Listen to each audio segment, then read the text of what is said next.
Bonjour tout le monde, c'est Chansangoura Georges. Aujourd'hui dans cette vidéo, je vais vous montrer comment vous pouvez avoir un mot de passe. C'est-à-dire si jamais quelqu'un y a configuré le protocole Telnet pour accéder à distance. Parce qu'on dit toujours que le protocole Telnet, c'est un protocole qui est vulnérable. Alors, je voulais maintenant vous montrer à quel niveau se situe la vulnérabilité du protocole Telnet. Si jamais vous l'avez déjà configuré, c'est déconseillé. Vous pouvez même aller le déconfigurer. Si vous avez déjà mis en place cela, il serait mieux que vous puissiez déconfigurer ça. Voilà la topologie qui va nous servir d'essai, c'est-à-dire nous avons un router ici, nous avons un cloud ici, et le cloud ici représente ma machine qui est ici. Sur la suite de la vidéo, pour la première fois, j'avais réalisé avec ça pour vous montrer comment configurer Telnet. Et cette fois-ci, maintenant, c'est justement pour vous montrer comment vous pouvez avoir un mot de passe si vous tentez de vous connecter à Telnet et que quelqu'un est dans votre réseau. Nous avons utilisé un sniffer, c'est-à-dire nous allons utiliser Oasha qui est ici, qui est déjà lancé.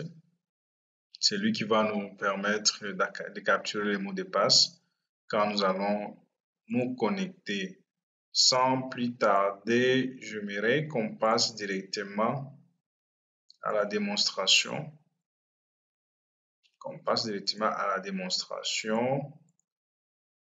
Je viens ici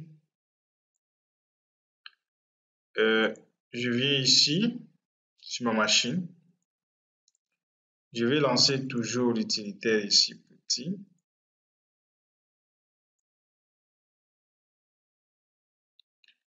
Et je donne l'adresse 112.1.10. Je vais ici, j'ai choisi Telnet, voilà le port par défaut. Je vais aussi enregistrer ça. C'est-à-dire de temps en temps, si on a besoin de se connecter, au lieu de taper de tout moment l'adresse, il serait mieux d'enregistrer ça. Et voilà, je suis devant les consoles ici. Je vais mettre le mot de passe, c'est-à-dire je vais essayer de me connecter. Je tape le nom d'utilisateur et je tape le mot de passe. Je valide. Là, je suis connecté directement. Je vais me connecter par Telnet. Je suis devant le routeur. Si je fais même showroom, vous allez voir. Showroom. Là, je peux voir toute la configuration qui se trouve dans mon routeur. Maintenant, je reviens au niveau de GNS3 ici avec Oasha. J'avais déjà lancé les captures.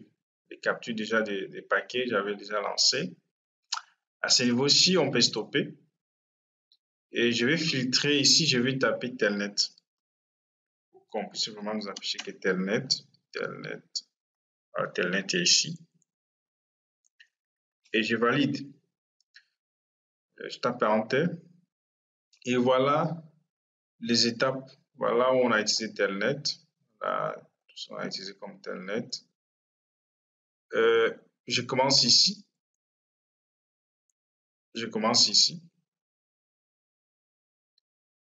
Et je viens ici. Voilà le protocole. Ici, au niveau des transmissions de contrôle de protocole, on a le port source, c'est-à-dire ici, on est au niveau des couches transport. Voilà, parce que si on parle des port source 23 et port de destination, c'est 49 360. Mais nous, ce qui nous intéresse beaucoup, c'est Telnet. Je viens au niveau de Telnet ici. Je déroule le paquet. Je descends sur l'autre. Ici, c'est au moment où je cherchais à me connecter. Donc, tout ce que j'ai manipulé, comme j'avais déjà lancé les captures des trames, Oasha était en train de capter. Si je viens ici, c'est toujours, je descends ici. Voilà la partie qui semble être maintenant intéressante ici. Voilà la donnée, on dit username au niveau de 96. Et si on descend, c'est-à-dire c'est le temps qu'on a attendu avant que je tape le nom de l'utilisateur.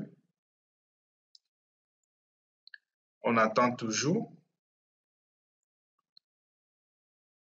On attend toujours. 32, c'est combien ici?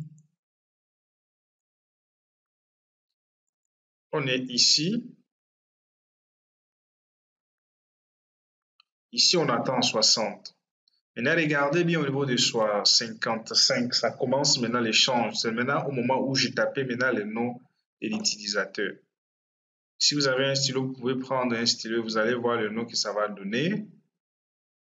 Ça commence ici. Il a capturé data, c'est C. C'est-à-dire quand j'ai tapé les noms, quand j'ai commencé à taper les noms, je commençais par C.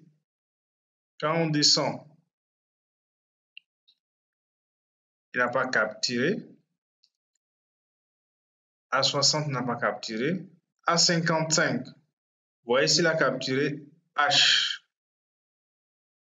C'est-à-dire on a C, H. Il n'a pas capturé à 60 encore. À 55, il a capturé A. On descend un peu tout petit là. Donc on va descendre tout petit. Vous allez bien voir ça.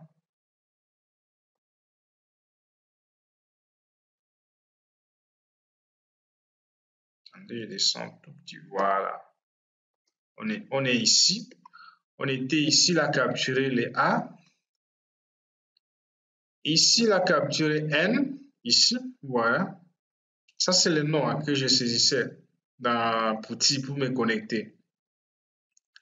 Après, il a pris N. Après, il a pris S. Et après, ici, il a pris A. Si vous comprenez déjà, si vous avez pris un stylo, vous allez comprendre que le nom, c'est Chansa. C'est ce que j'ai tapé. On a commencé ici, on avait commencé ici. Vous avez vu comment il a commencé C. Ici, il a pris H. Ici, il a pris A. Ici, il a pris N, S et A. Ça, c'est le nom d'utilisateur. On descend encore. Au niveau des 56, n'a pas pris, n'a pas capturé. Au niveau des 66, regardez ici l'information qui apparaît ici. Data, on spécifie, on dit les passwords. On descend, voilà ça qui commence à 55. Data, il a capturé 1, 2 et 3. Et voilà ce que j'ai utilisé comme mot de passe. J'ai utilisé 1, 2, 3. Voilà comment vous pouvez avoir les mots de passe. Vous pouvez répéter l'exercice ici. Il suffit justement, quand vous initiez la connexion, vous lancez le sniffer ici, au achat, vous le lancez et vous lancez les captures de paquets. Après avoir lancé les captures de paquets, vous allez filtrer ici, vous allez choisir Telnet et vous allez commencer à suivre paquet par paquet les échanges qui ont eu lieu. Vous venez ici au niveau de Telnet ici et vous commencez à suivre ça. C'est pourquoi c'est toujours déconseillé d'utiliser Telnet pour l'accéder à distance. C'est toujours mieux et c'est préférable de configurer SSH. Je dis merci pour ceux qui vont regarder cette vidéo et s'il y a des questions, n'hésitez pas, je vais répondre. À la prochaine.